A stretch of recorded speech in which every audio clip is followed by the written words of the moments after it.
Hello everyone, my name is Lance090 and welcome back to the Let's Play Kerbal Space program.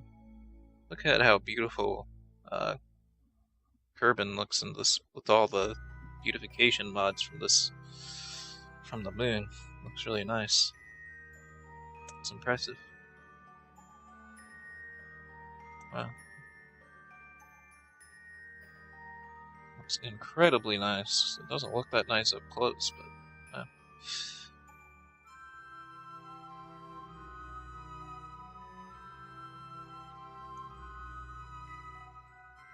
goodbye, moon.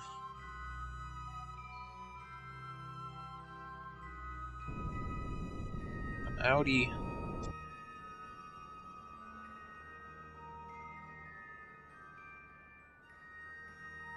Wow, I didn't even need this fuel on this stage here. Oops. Silly me. Here I was multiple times when I was driving this thing, I thought I was going to run out of fuel, so... Once when we had the stage to get to the moon, once we were getting close to landing, or no, it was earlier on than that. I wasn't sure if we'd have enough because I forgot to put RCS thrusters on the probe body, which gives us just a little bit more fuel to work with. But apparently you didn't need to worry about it. So let's do a quick save, just because sometimes I'm worried that my staging will be wrong or something. Okay, so leave that behind. It'll crash into the atmosphere. No big deal. Track that. We'll keep this bottom part on until we get to Kerbin. Until then, set our guy right side up for a real good reason. Just because. And head back home. We actually added quite a...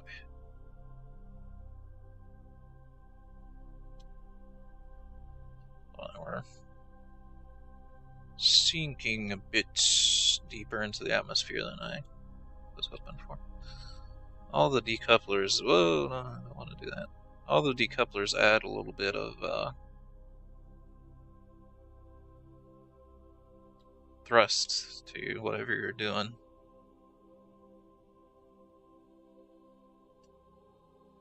Okay, 36 is always a good descent path to take. Wow, just wasted a ton of fuel with this mission. Okay, be careful. Time acceleration in this game is always really scary. Bad things happen when you time accelerate when you shouldn't.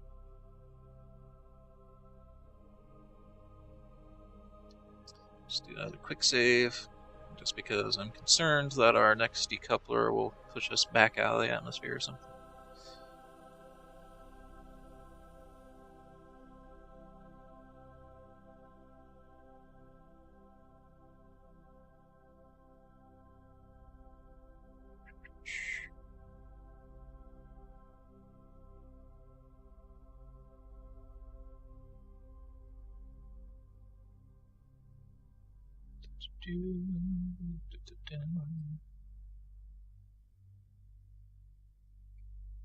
Okay, we're getting close now.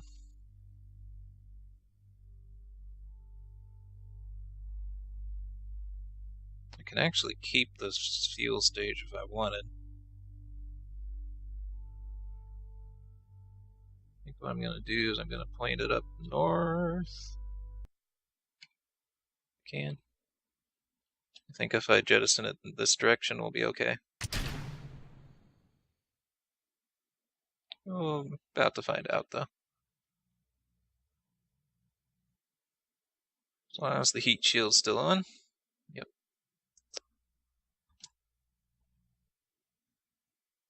Look, it did.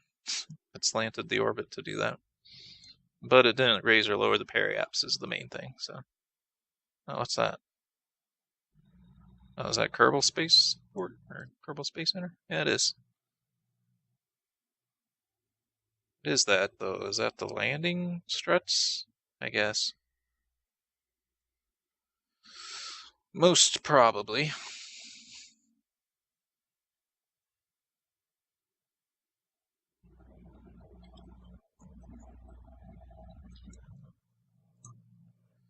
Launch the heat shield and our Mach number. Our Mach's actually going down. Our blade of shielding.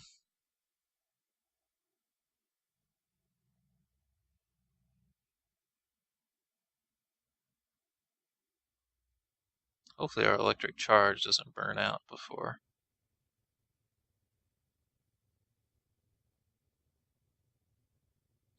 Or we get to the surface. That'd be kind of crappy.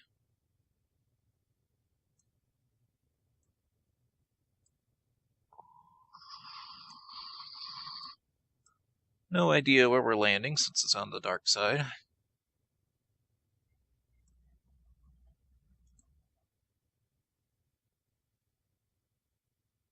There's ways to stop yourself from landing on the dark side. Well, of course you can manually do it by putting yourself in orbit first, but there's also like more efficient ways to do it. Wow, did we? Oh no, I didn't put ourselves deep enough. Oops. I should have stuck with this slower descent path, or the steeper descent path.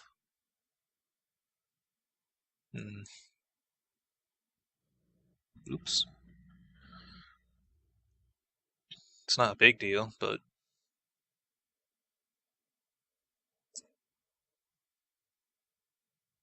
does slow everything down.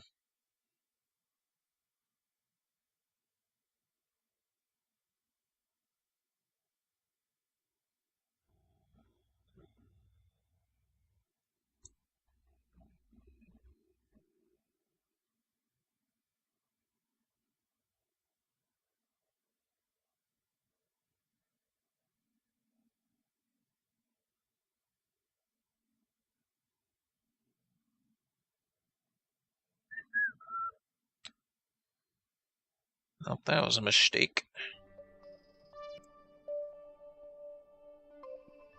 Back in space. I think that's another first. I don't think I've had that happen before. Well, not in our playthrough at least. I've had it happen before though.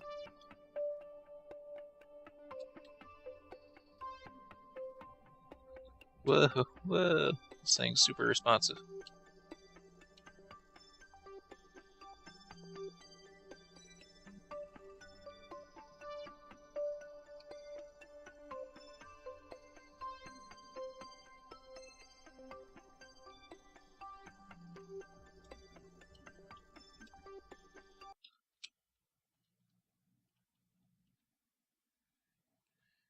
Here we go again.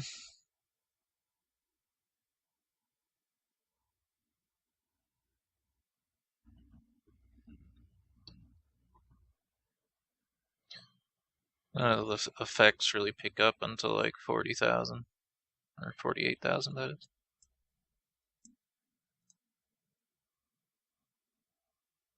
And still, it's not even very high.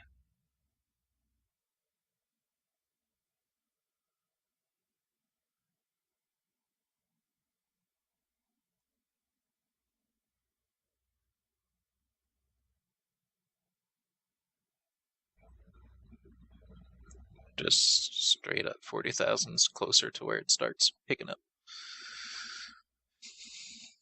Or when this thing gets to this point.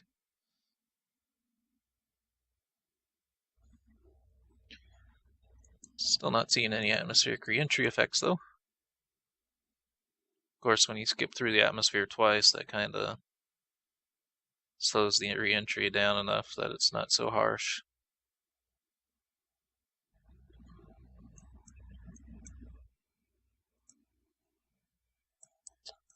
Passing over a landmass. Oh, there's the reentry.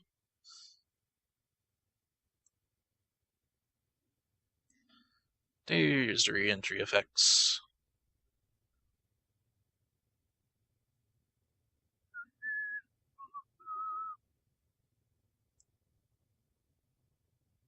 We'll just ride this down until the re-entry effects stop, and then I'll deploy the parachute and jettison the heat shield.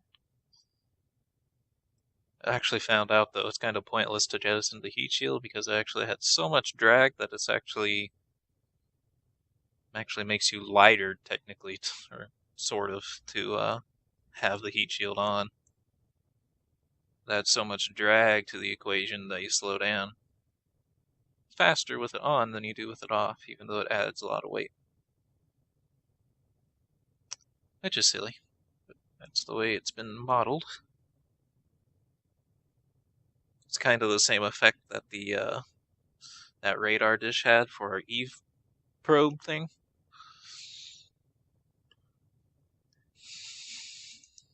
Tons of drag and different aerodynamic properties that keep it from behaving the way that it should.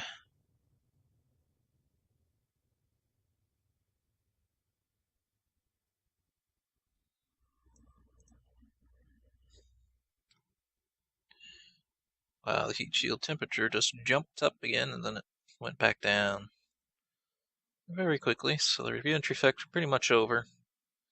Gonna see how much more speed we can shave off before I deploy the parachute. Because this freaking heat shield is pretty much a parachute on its own.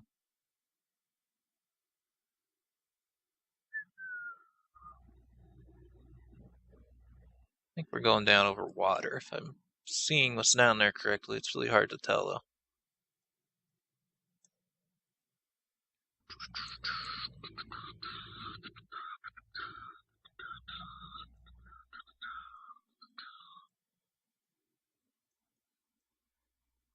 Yeah, I think that's water. Famous last words. No, actually, it's more dangerous to land on water than it is to land on the land in this game.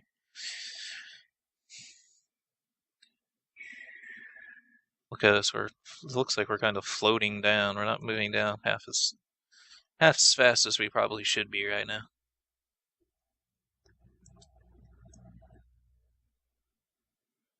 Deploy the parachute now.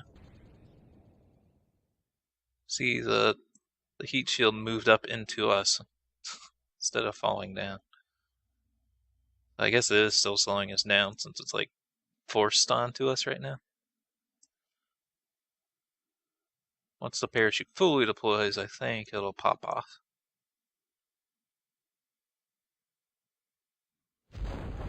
There it goes.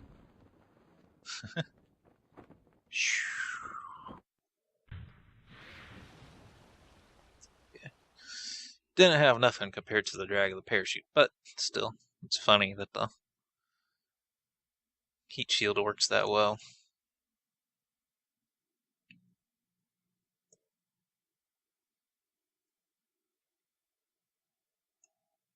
It's going to be quite the payload of science. Oh, I forgot to EVA on the way back to get Kerbal science. Oh well.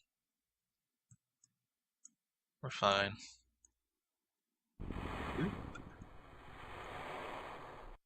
Perfect landing. Cover the vessel.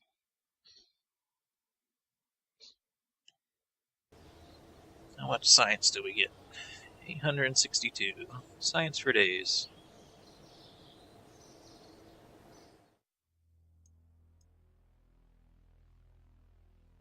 500. Oh, excuse me.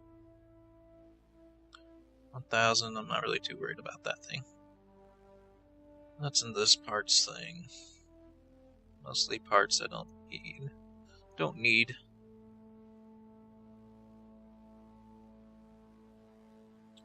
There's some cool stuff in this one. Decent stuff in that one. Aerospace stick.